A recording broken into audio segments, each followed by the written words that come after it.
So now I have returned from the apex of truth. All I can see is this bright outer curve of all candle eye, and I begin to fall. And when I look over and realize the edge, I'm falling along the slip of vision that takes me.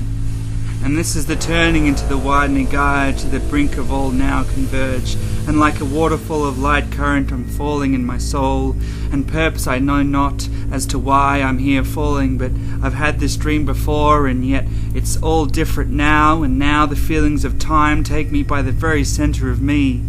And it's not just blood deep and detached anymore, but center felt dark, and a dark matter to the power of 3.14 pi rush, distilled adrenaline, pupil dark, wide realization. This time is the end, is the wave of darkness curling at the edge, and down the edge of the candle flame I am falling, and all inverted cities and countries and oceans face inwards in this flame, and their angels float above them in shepherd stars they follow in this flame, and down,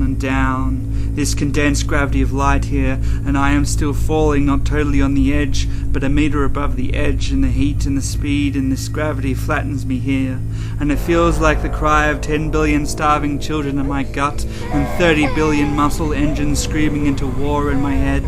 And the going isn't flat either, there are pits and stones of karmic rail on this rapid oncoming road that I'm taking inside this very flesh of existence. And then I see rips are tearing in its skin, great schisms of shadows, and dark things, dark ethereal things are coming out of them. Things are flying in, and straight out of the Calambrian age they are, with black spines.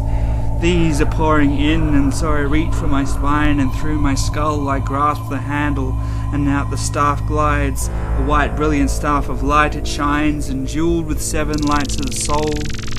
And I throw it before me, and surfboard shaped it turns, and I jump on. And then down, faster and faster we travel, as I finally touch the surface skin of life with my soles,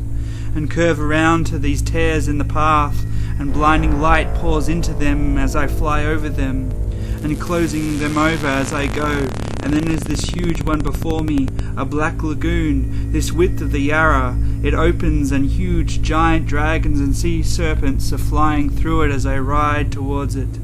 But as I reach it, another dragon's spirit collides with me, and a brilliant light bursts my vision to blindness too much. And all I can feel is my body snowballing a fractured barbed wire mess, and I almost black out, but push back and push out my limbs, and then suddenly the white light before my eyes flashes green, and I awaken to see visions then. I am someone else, a large man. I start seeing and remembering strangers' faces at a long table filled with food, and as if I knew them intimately. Old wrinkled faces, young happy faces, and then old homes and gardens filled with jasmine, elderflower, and a few olive trees.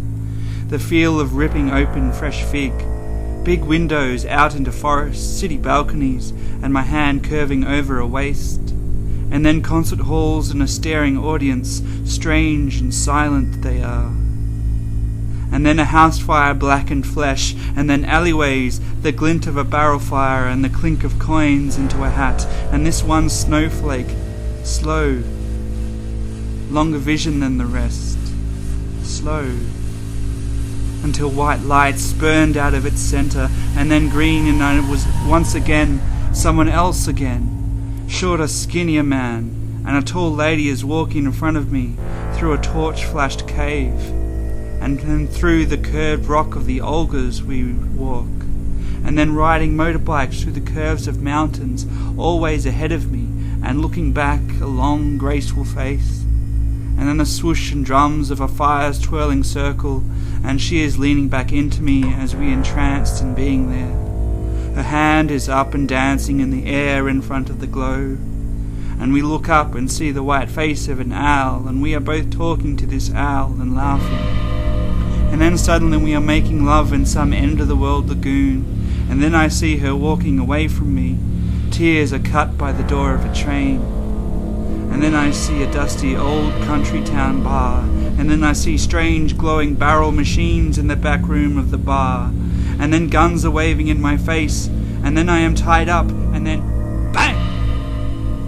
All white again, And these experiences happen again and again, these visions of strange familiar lives, some happy, some sad, some intense and some mad, some flashing so quick, others telling me the stories of kingdoms, and then as if no time had passed at all, it had all flashed white again, and the spinning snowballing returned, and in the white of my fetus positioned soul, again I start to push out, and push my limbs out, and I am suddenly back, surfing the edge of life again, this red world, and time's even faster, hotter, the yellow has become brighter, as instead of the path going downhill, I am past the belly and sort of curving up again, slightly going faster than ever, and the good news is there are no more tears in the fabric, but in the heat and the speed I am finding it hard to breathe, and my heart is finding it hard to beat, and then white lights approach and appear as gods and goddesses with strange faces,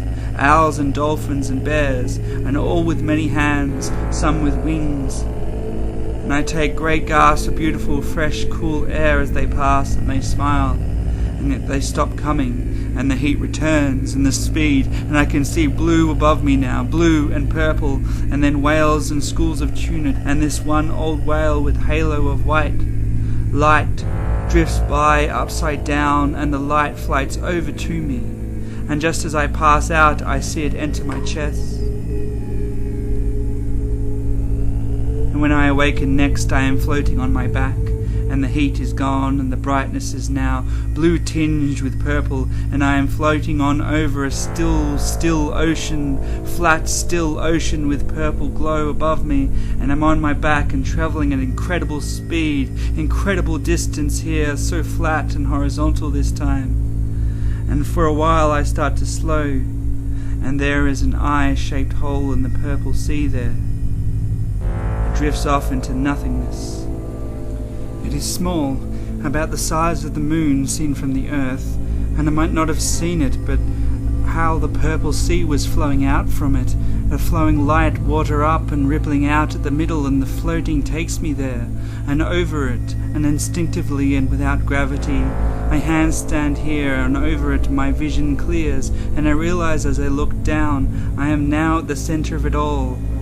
And this is the world flame that has now dimmed to about the size of a largest temple, and all the shape of its countries, oceans, and cities are there inscribed in miniature, all time weaving memories on the cave wall of this outer world flame. And then it implodes suddenly into my center, and just as quickly flickers back again, as if this never happened. And I understand this now, and how it all has to end in the flickering last light, and how there is no pushing this anymore in my stillness, and I realize my 7 chakras there are all collapsing into my solar plexus.